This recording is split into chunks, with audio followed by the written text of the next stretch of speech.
Windows 10 is officially end of life, so let's install Windows 11, but let's do it on hardware from 2014. I bought this PC for £68.50 on eBay, and it was purely because I wanted the case, which is a Silverstone Raven RVO3.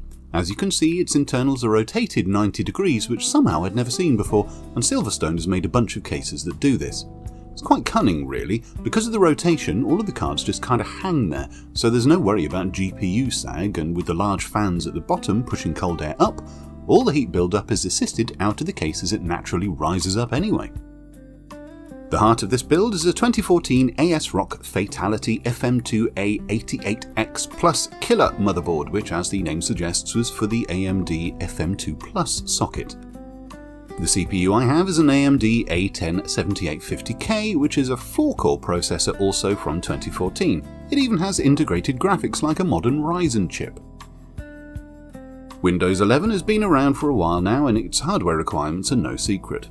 A 1GHz 64-bit processor with 2 or more cores, 4GB of RAM, a UEFI, however you say it, BIOS with secure boot, a version 2 TPM or Trusted Platform module for extra security, a DirectX 12 compatible graphics card with a WDDM or Windows Display Driver Model 2 driver, and a high-def display of 720p or higher. Well, let's see how much of that we can cover with this build. The 7850K is a 64-bit CPU with 2 or more cores faster than a gigahertz. The motherboard does have a UEFI BIOS. There are 32GB of DDR3 memory in there. The motherboard does support secure boot in UEFI mode, but not a Windows 11 friendly version. There is TPM support, but probably the older 1.2 version, and I'm not sure I'd trust half of these modules on Amazon to work. The Radeon R7 integrated graphics does support DirectX 12, but probably not WDDM2. So no TPM, and the CPU is nowhere to be seen on the supported list. This is where a utility named Rufus comes in. If you Google Rufus Windows 11, you'll find the site where you can download it from, and if you scroll down you should see tutorial videos and articles on how to install Windows 11 using it. The important thing is you can have Rufus bypass a bunch of the hardware requirements like TPM, and then you can install onto older hardware. Other channels have already covered the setup and installation better than I could. I just wanted to see if I can install Windows 11 on a PC as old as The Lego Movie. I have 2 USB sticks for Windows 11 installation. When setting a USB drive up in Rufus, you can choose to install for legacy computers or more modern ones with a UEFI BIOS. I mess around with this stuff a lot, so I did one for each. I did this months ago, and I think it's the 24H2 build of Windows 11. I'm going to pop this Samsung 850 EVO in as the main drive to cover the 64GB storage requirement, and let's get going. It's quite a boring process though, so I wrote you a song.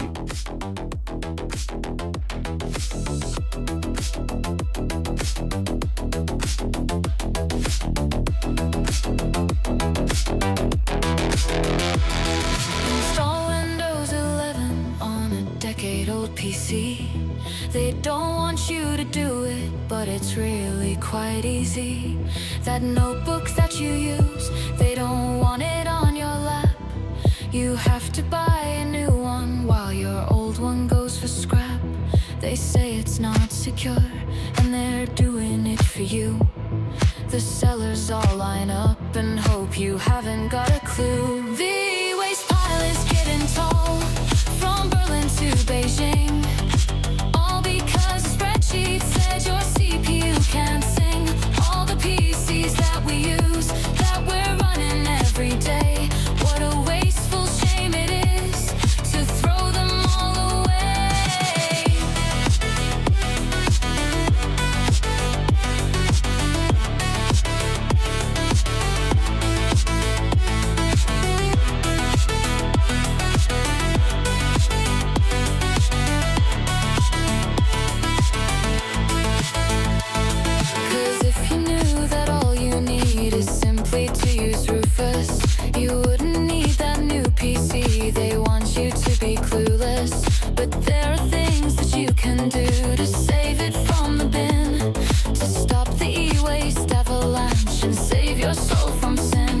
The simplest is just like me.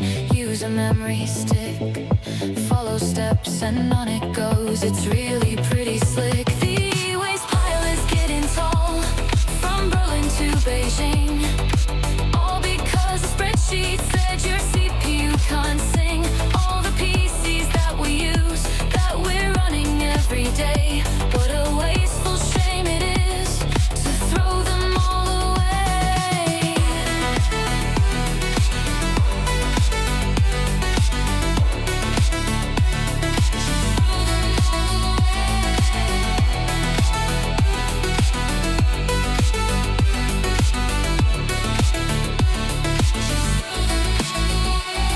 They say you need a new PC so you can get online, but clearly that's all rubbish, 'cause this one does it fine.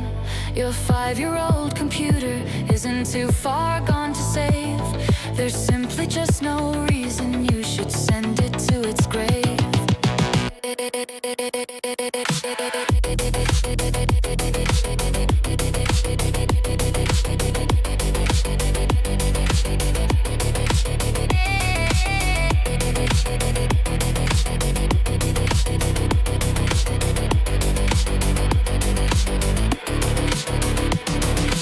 You could always look around and try out something new, like maybe install Linux, like many others do.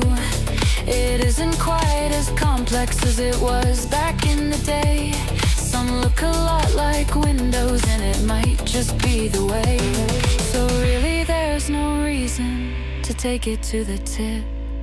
Just do some online research, save some money and a trip. Completely written by me, just obviously not sung by me. I know, AI taking people's jobs, and I completely agree, and I've said it myself in previous videos, but at the same time, I'm one guy in a poky little room with no musical training or instruments, and I can't afford to hire a band. You can expect a song in each new video I do. So, now all is installed. Can it game?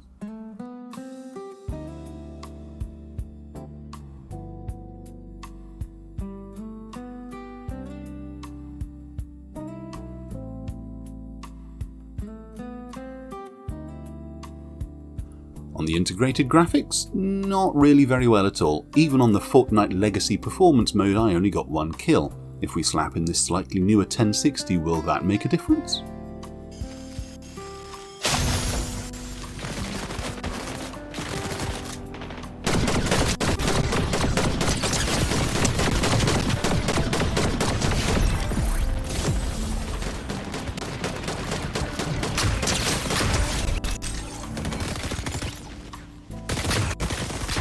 Okay, well, performance was doubled and I managed to kill some more people, but it wasn't exactly a great experience.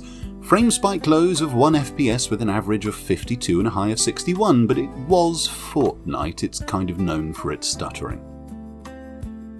So can you install Windows 11 on things you shouldn't? Yes. Are they good enough to game on? Depends what hardware you have and what games you play. Is this PC good enough for daily tasks like office work or web browsing? Absolutely. It's old, but not obsolete. Not yet. Well, okay, it probably is obsolete, but aside from biometric encryption like TPM, is there any real reason for the impending e-waste apocalypse? No. I'm not saying that this is something you should do. There are obvious security implications for not having things like TPM, but I'm saying this is something you absolutely can do. The choice is up to you. That's all for now. Sorry they're few and far between. Bye-bye!